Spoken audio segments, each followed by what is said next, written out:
Sama Kiai Mat penjemputan ya di pintu gerbang tol Kertosono. Coba.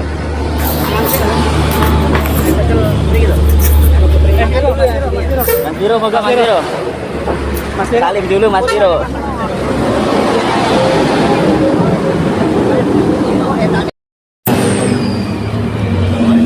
Sama Kiai Mat penjemputan ya di pintu gerbang tol Kertosono. Coba.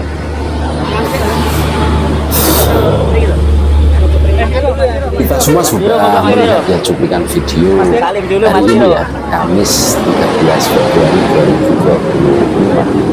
2025. Kiai Haji Madzuddin Usman Al-Bantani di exit tol Kertosono ya.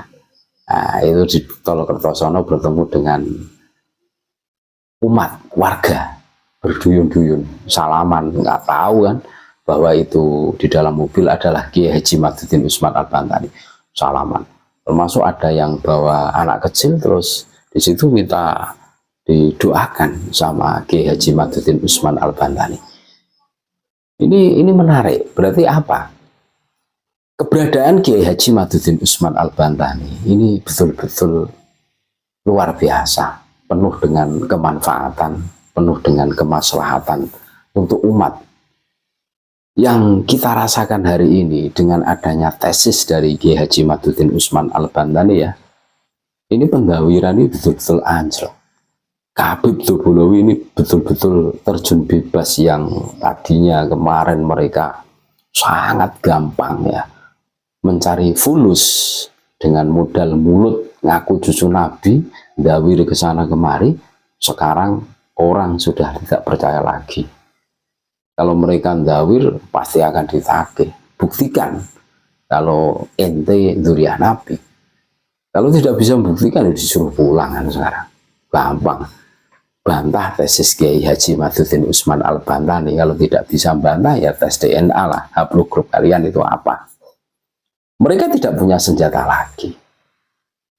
Mereka kemarin punya senjata. Senjatanya apa ndawir itu? Mengaku sebagai cucu Nabi. Itu salah satu senjata. Makanya kenapa kami terus-menerus mengawal tesis dari Kiai Haji Madzuddin Usman Al-Bantani. Kami sebagai umat Islam tentu tidak rela, tidak ridho melihat umat itu dibodohi oleh kelompok tertentu. Ya termasuk kelompoknya Habib ini kan, yang selalu memakai titel sebagai dzurriyyah Nabi, cucu Nabi. Di dalam tubuhannya ada darah suci untuk kepentingan secara finansial pribadinya. Ini menjadi barometer kita semua untuk memberikan penilaian siapa sih sebenarnya Habib Dobolowi ini. Masa cucu Nabi perilakunya seperti itu. Ini bukan hanya meminta-minta, bukan hanya memakan sedekah atau zakat. Ini justru malah mengkondisikan sedekah dan zakat kalau menurut analisa kami. Padahal saking mulianya dzurriyyah Nabi itu tidak boleh menerima bentuk zakat sedekah apapun. Karena saking mulia. Karena pada hakikatnya yang namanya sedekah zakat itu ausahun nas, kotorannya manusia. Nah ini justru malah pengkondisikannya. Ini kan bertolak belakang dengan ajaran Nabi tuh. Bagaimana mungkin seseorang mengaku cucu Nabi akan tetapi perilakunya itu bertentangan dengan ajaran Nabi?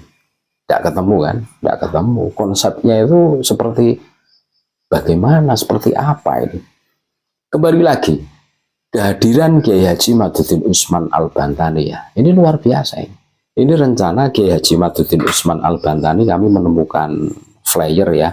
Ini mengisi pengajian di daerah Blitar ya, tepatnya itu Dusun Semanding, Desa Bangli ya, Kecamatan Kanigoro, Kabupaten Blitar, Lapangan Semanding. Hari ini Kamis 13 Februari 2025 Masehi. Nah itu, atau 14 Sa'ban 1446 Hijriah. Berarti malam nisfu Sa'ban, malam hari ini. Acara Istighosah Kubro untuk bangsa dan tabligh akbar, Jamiah Sholawat Nariyah Tafrijiyah Ar-Rasyid, nah, yang menyelenggarakan bersama Kiai Haji Madhuddin Usman Al-Bantani, Kiai Haji Abdur Rasyid. Ini luar biasa ini. Ini sebagai bukti ya bahwa Kiai Haji Madhuddin Usman Al-Bantani itu bisa diterima. Bukan hanya di daerah Banten saja, Jawa Tengah saja, di Jawa Timur ini khususnya pada saat exit tol daerah Kertosono, Braan itu kan, wah itu diserbu orang-orang untuk salaman. Kiai Imad ini, Kiai Imad salaman, terus ada yang bawa anak kecil. Nah, anak kecilnya itu minta didoakan. Berarti apa?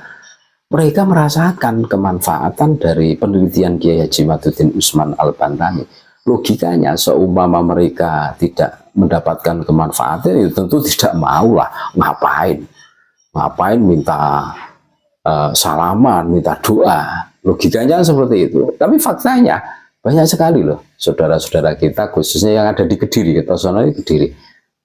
Kiai Imad itu dalam mobil, ya dengan santunnya Kiai Imad menerima salaman, ya salaman, terus ada yang minta didoakan anaknya biar menjadi soleh kan. Nah, ini doakan. Ini luar biasa. Dan Kiai Imad itu seorang kiai, saudara-saudaraku, punya pondok pesantren. Beliau itu kiai pengasuh pondok loh. Santrinya itu ribuan. Jadi kalau Kabib ya dan jongos-jongosnya mengatakan menyebut Kiai Imad dengan sebutan si Imad bin Sarman Al-Kaburi, itu nanti kualat itu, kita tengok saja, pasti kualat itu. Kepalanya itu bisa miring, itu bisa jungkir balik di bawah itu. Ini ngawur ini. Nah ini potret juga ini. Berani-beraninya mereka mengatakan bahwa Kiai Imad dengan hanya menyebutkan si Imad bin Sarman Al-Kaburi, ini salah satu pelecehan terhadap ulama-ulama kiai-kiai pribumi kita. Coba tengok Habib itu tempo dulu, siapa sih yang berani nyenggol Habib? Ya siap-siap digeruduk, dipersekusi, didatangi, kalau perlu ya dihajar, kan seperti itu loh. Nah ini mereka seenak semaunya sendiri menyebut, merendahkan kiai pribumi. Contoh Kiai Haji Madhuddin Usman Al-Bantani yang notabene pengasuh pondok pesantren ya, muridnya banyak ribuan ya, dikatakan si Imad bin Sarman Al-Kaburi. Dari kabibnya sampai jongosnya mereka kompak mengatakan seperti ini. Ini kan kurang ajar. Justru yang kurang ajar itu mereka Habib itu, kami tidak pernah diajari kurang ajar kepada alim ulama. Justru mereka yang mengajarkan Habib itu Bolowi. Ini bisa diterima, bisa dipahami saudara-saudaraku kan. Luar biasa Kiai Imad. Kita doakan mudah-mudahan Kiai Imad selalu diberi kesehatan, zahiran wa batinan, keberkahan dunia wa ukhrotan, sehingga bisa terus-menerus memberikan edukasi, pencerahan kepada kita semua. Terima kasih, tetap dari harga mati Nusantara milik kita.